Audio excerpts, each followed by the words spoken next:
She should be here by now. Bien. So let's get started.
Monsieur Ethon.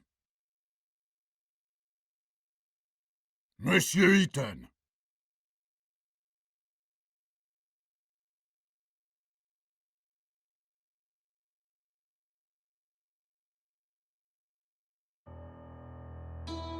Monsieur Ethon, I'm talking to you. I'm sorry, Monsieur le Président, I was thinking. Do you understand the indictment? Sorry, but I have to ask the prosecutor to repeat. Monsieur Ethon, do you consider it to be a joke? You're charged with a serious crime. Please stay focused.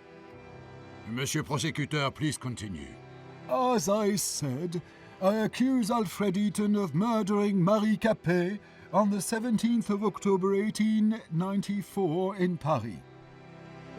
That day, Alfred Ethon was at the theatrical premiere of Prométhée, Vol du Feu, which took place at Opéra Garnier.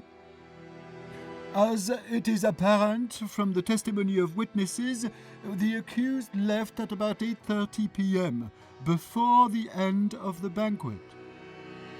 At about 9:25 p.m., he rented a room in his name at the Caucasus Hotel, which is adjacent to the building in which he lives. It was in that room that approximately at 11:16 p.m. Marie Capet was murdered. Next, the accused returned to his house, and at about 10:05 p.m. he entered his apartment in the company of Marie Capet, or let her in. It results from the fingerprint analysis. It did not show the victim's fingerprints on the outer side of the door, only on the inner. Alfred Ethon, by means of deception or threats, led the victim to his secret workshop, which is located on the first floor of his apartment. The police report did not indicate any signs of struggle or resistance. The accused probably wanted to test on Marie Capet the prototype of a torture machine of his construction, which was in the room along with medical tools and manuals of torture. When Marie Capet realized what the accused intended to do, she grabbed a metal rod lying in the room and hit the accused on the head, which caused a real threat to his life and, according to doctors, may have caused unconsciousness. The fingerprints of Marie Capet's left hand were found on the rod, as well as Alfred Ethon's traces of blood. Traces of blood were also found on the floor of that room. At the time of his arrest, the accused had an extensive wound on his head, as confirmed by medical examination. Seizing the opportunity, Marie Capet fled from the apartment. She was stressed and in a hurry. This was confirmed by her numerous fingerprints secured on the inside of the door of the apartment of the accused. Then, Marie Capet ran into a nearby hotel, the Caucasus. It was the same hotel in which the accused rented a room. As it appears from the testimony of the clerk, Marie Capet was extremely stressed, repeating the word doctor and police. Probably she wanted to call for help. When the clerk went to get some water to calm Marie Capet, she disappeared.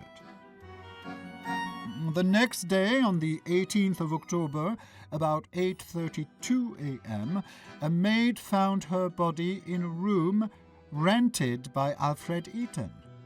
It was covered with numerous fingerprints of the victim and of the accused, and had traces of the victim's blood.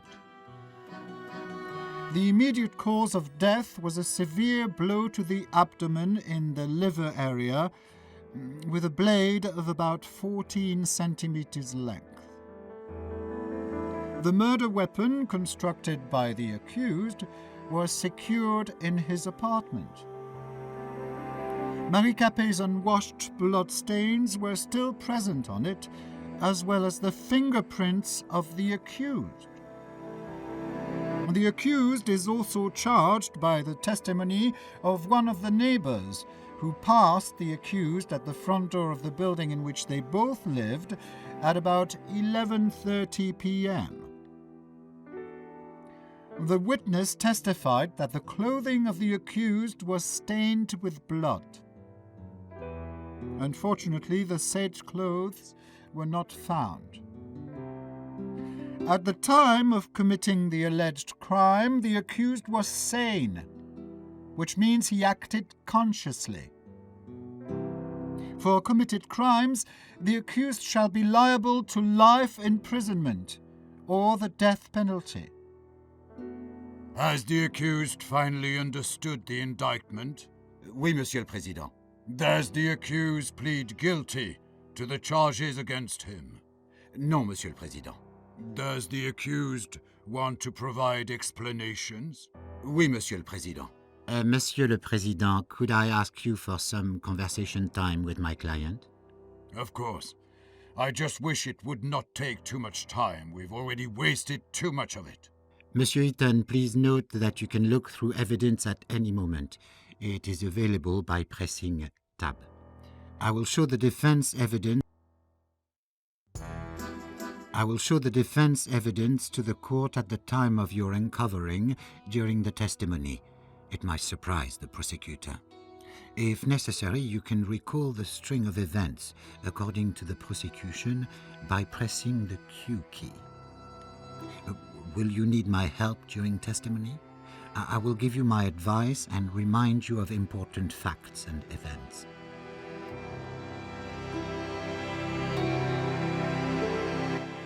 We are ready, Monsieur le Président. Then let's get started. Monsieur Ethon, what were you doing on October 17th, 1894, from 8 to 12 p.m.? There was a theatrical premiere of Prométhée that day, which was sponsored by Le Feu, in which I am the lead designer. Starting at 7 p.m., I was at the premiere at the Opéra Garnier.